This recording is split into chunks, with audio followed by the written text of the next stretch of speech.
now to repeat the breaking news for you this evening. Moments ago, Nigel Farage issued a statement regarding the Guardian newspaper's racism allegations against him, and the Reform UK leader told GB News this: I can tell you categorically that I did not say the things that have been published in The Guardian, aged 13, nearly 50 years ago. Isn't it interesting? I'm probably the most scrutinised figure in British politics, having been in public life for 32 years. Several books and thousands of stories have been written about me, but it is only now that my party is leading in the polls that these allegations come out. Well, The Guardian's most recent reporting has claimed that as many as 20 former fellow students of Nigel Farage suggested that he was racist and anti-Semitic whilst at school. Now, among those who have accused Farage of racist behaviour at Dulwich College was the director, Peter Etagui, who has spoken to the BBC tonight, claiming Nigel Farage's denials are dishonest. We're living in a time of what feels like pretty significant social change, and it makes us question things that we've even taken for granted for decades. And one of those at the moment that people are wondering about is actually money. Is the money in your bank account safe? Should you be investing elsewhere? Are we looking at a potential global crash? What will it mean for your savings?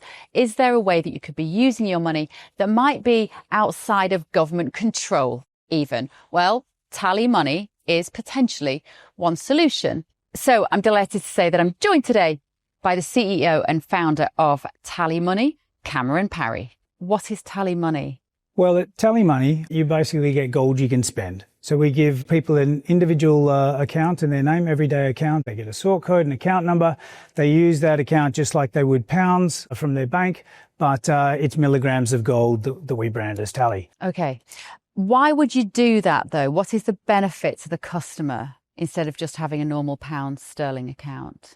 Gold's performance against the pound is above 11% per annum over the last 25 years on average. But we still need money in our daily lives, and we have savings. We know that it's good common sense and prudent to save up for things, not just live in credit. You know, whether it's a holiday or a rainy day, your retirement planning, you need to have money in your life, basically, that you can rely on, that's dependable, that nobody meddles with, that nobody can weaponise against you, which is another element of government control when it's the government currency, which we could talk about another time.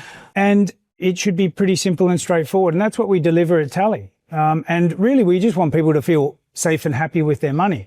There was a time when the bigger your bank balance, the more confident you felt. Now it's like, I need to do something with it. I can't leave it there. In Tally, you can. Okay, brilliant. Cameron Parry from TallyMoney, thank you so much. Thank you, Bev.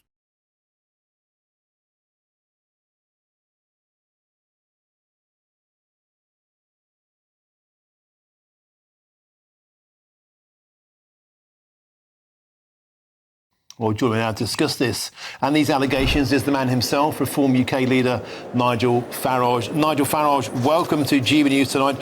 Very, very serious allegations dating back now over 50 years have suddenly resurfaced. What's your response to them? Well, I did not say those things to that individual categorically.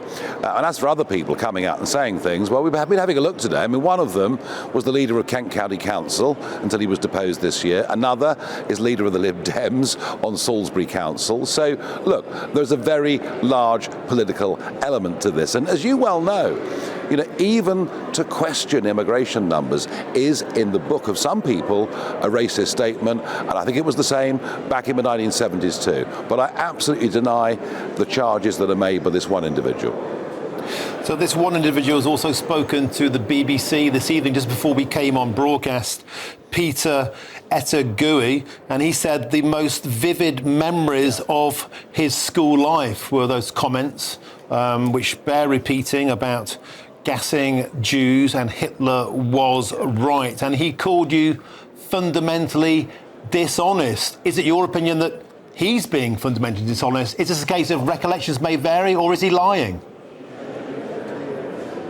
Look, had what he said been true, do you think I'd have been promoted in my 6th year to be a prefect? Do you think I'd have become a senior member of the school if they really thought, if the school knew and thought any of that stuff was true? And I'd point out, beyond him, and his recollections are wrong, beyond him, all the others say is they disagree with me politically, which is perhaps not a huge surprise.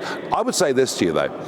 You know, in a long career in public life that lasts over 30 years, I've done more in this country to defeat the BNP, to defeat the far right. I didn't even take the money from Elon Musk earlier this year because he wanted me to associate with Tommy Robinson. I have been the force in British politics fighting against racism and against extremism. And it's only when you get near the target of perhaps winning a general election that all this stuff comes out. So you're clearly intimating tonight that those recollections are incorrect, and you're stating with certainty that this is a politically motivated attack because, for example, you say one of your opponents here is the current chair of the Salisbury Liberal Democrats. Yeah, and you got, as I said, a former Conservative leader of Kent County Council. It's very, very political, but we have to understand, that there are people that appear on GB News who will say things that some out there in the wider world take serious offence to, and they'll use the racist word about it. It doesn't mean it's true, it's just the way people approach things these days. I categorically deny saying those things to that one individual, and frankly, for The Guardian and the BBC to be going back just shy of half a century to come out with this stuff, it shows how desperate they are. Nigel Farage, this evening, The Guardian are saying that you're changing your tune about how you responded yesterday, where you are saying, well, maybe these things happen, I'm not quite sure, whereas today you're saying categorically... No. What I said was, have I ever said things that were offensive? Have I ever said things at school or since that offended people? Without any shadow of a doubt. I probably have done today half a dozen times. But did I say this specific thing to that one individual? Well, the answer to that is a very clear no. Nigel Farage, on the accusations of anti-Semitism, isn't it fair to point out that you've been a very vocal supporter of Israel and the Jewish community since October the 7th, 2023? Well, let's go way back before that, shall we? The Jewish owner of the Daily Express came out as a big supporter of myself, of UKIP, made a big donation to UKIP when I was running it. I mean, my lawyer, has been with me for a decade and a half. I've had huge support from the Jewish community over many, many of my years in UKIP, the Brexit Party, and now with Reform. And yes, of course, since October the 7th in particular, I've been a very strong supporter of Jewish rights in this country, and everyone knows that. So just to be absolutely categorically clear, you're saying these stories are untrue, you're saying they're lies, and that Peter Ettagui is a fantasist?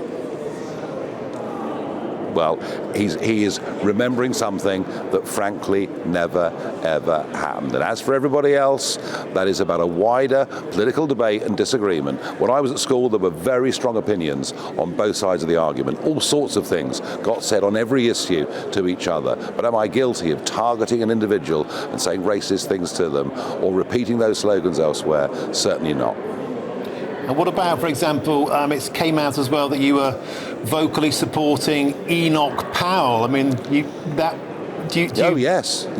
Well, that's at the heart of this. That's at the heart of why all these people come out. He was a highly controversial figure. A lot of people supported him. A lot of people didn't. And don't forget, this was not long after we'd had the referendum on the EEC. We'd had the speech that he made that had cost him his job. And there are people today who will say, if you ever supported this guy, that clearly means that you hold extremist views. I do not believe that to be the case. So just be absolutely clear, Nigel Farage, before we wrap, you're categorically saying these stories are fabricated, and you are saying this is a politically motivated attack to try and destroy your reputation now because you're leading in the opinion polls and potentially could be the next Prime Minister. This is all about politics. Well, Well, isn't the timing extraordinary? Absolutely extraordinary. With Reform 10 points plus in the lead, in the polls. A lot of what is being said here is about political disagreement. Political disagreement in the 1970s and political disagreement now. And by the way, those same words are thrown at me now by Greens, Lib Dems, Corbynistas and many, many others. And on the specific allegation from one individual that I said these horrible things to him, I absolutely deny it completely. OK, Nigel Farage, leader of Reform UK. Thanks for joining us on GB News tonight. Appreciate your time. Thank you. Let's get back to my panel now for thorough analysis of this hugely controversial story. I'm joined by the former Conservative MP and the Minister, Sir Ranald J. Wardena, and of course the journalist and former Press Secretary to Paddy Ashdown, Joe Phillips. Joe, I shall start with you. We have a situation here where somebody is claiming something from 50 years ago. Nigel Farage is categorically saying this didn't happen. It's untrue. It's politically motivated. What's your take? Well, none of this is particularly new. And Michael Crick, who is no stranger to GB News, and I think will probably be on later with Jacob, in 2013 he confronted Nigel with a letter from a school teacher saying that Nigel was unsuitable to be a prefect. I mean, as we heard, he went on to become a prefect, and this teacher apparently called him a racist and a fascist, a neo-fascist. And at that time, Nigel admitted he'd said ridiculous things, but disputed they were racist. Then Michael Crick published a book in 2021, where all of this stuff has come out again. Some people said that Nigel was racist and anti-Semitic at school. Others said they heard nothing of the sort. So there are peculiarities about why this has suddenly come out. You know, if you're going to examine somebody in public life, and he knows as well as Ranald and I and you, that if you stand for Parliament and you stand for election and you become a public figure, you are going to be scrutinised. And sometimes that will be fair and sometimes it won't. Frankly, I think there are bigger questions and bigger things to ask about Reform as a party than what Nigel Farage might or might not have said when he was a teenager at school. And if you looked at, you know, the behaviour alleged of Boris Johnson and David Cameron when they were at Eton or any school anywhere, you will find people did things. But, you know, if you want to look at real serious stuff, I think there should be more investigation into Reform's or UKIP's links with Russia following the jailing and sentencing of Nathan Gill. There are many, many other questions to answer about funding of political parties. I think this is a bit of a red herring, personally. And it's worth pointing out Nigel Farage said he condemned Nathan Gill for his actions and claims he was unaware of them. And for what it's worth, I was also a Brexit Party colleague of Nathan Gill. Nobody had a clue what he was doing, and it predated the Brexit Party anyway. It was when he was with UKIP. Sir Ranald, does this, in your opinion, having seen the evidence now, I've been reading about this for years, does this have all the hallmarks of simply an exhumed political assassination attempt?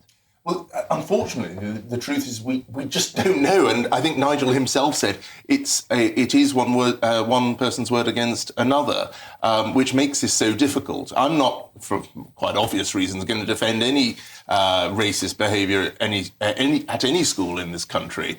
But what I do know is that plenty of children say all sorts of things that, as adults, they would also regret. So I'm not casting that up on Nigel. I'm saying that generally in the round, that, you know, plenty of children do things they regret. But what is interesting is Nigel is categorically denying this allegation that's being put before the people of this country tonight about this particular individual. What perhaps would help put this all to bed for Nigel and indeed for everyone involved is if the Dulwich College, I went to a comp, but Dulwich College being one of the public schools of note in this country, I'm sure they have records dating back hundreds of years. I wonder if there's anything in the records that can actually prove that Nigel did not say anything, and, you know, some of the things that is alleged, like the fact that he burned the school roll, and indeed the fact that, you know, teachers were unhappy with him being made a prefect, that sort of stuff would have been surely logged in records at the time.